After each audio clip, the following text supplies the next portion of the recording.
Back to presidential politics now, and the beginning of a new series examining specifics about where the candidates stand on a variety of issues. Tonight, Republicans and foreign policy. Here's senior national correspondent John Roberts. All of the top 5 Republican candidates have pledged to dramatically remake U.S. foreign policy with a commitment to renew America's leadership in the world. We never win. We don't win with the military.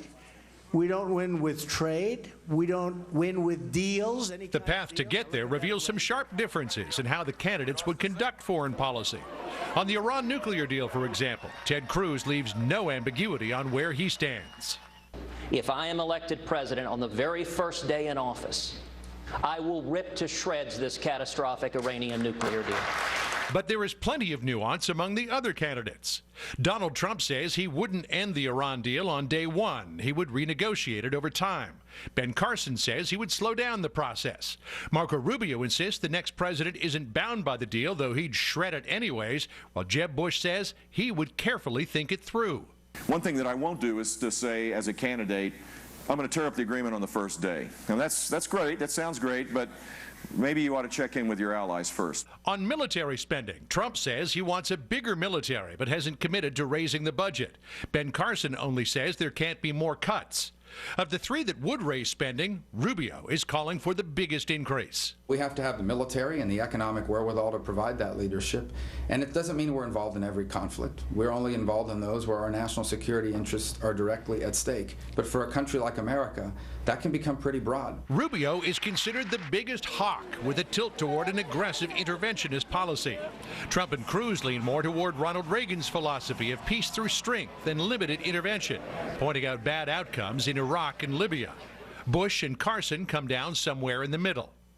When it comes to Russia and Vladimir Putin, Rubio is taking the most strident posture. Trump says he'd prefer talks with Putin to confrontation, while Carson, Cruz, and Bush are promising they'd get more aggressive. Trump splits again over the Trans-Pacific Partnership trade deal. Trump opposes it, preferring bilateral trade deals. Carson, Rubio, and Bush all support the idea, while Cruz changed his mind and now opposes it. I love China. People say, oh, you don't like China. No, I love them. But their leaders are much smarter than our leaders. No candidate mentions China more than Donald Trump. Trump has promised to get tough with China, but through negotiation. Carson would hold China to account for bad behavior.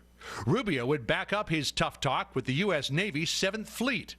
Cruz has been tough on China's human rights abuses, less so on trade, while Bush wants to let the relationship, quote, evolve.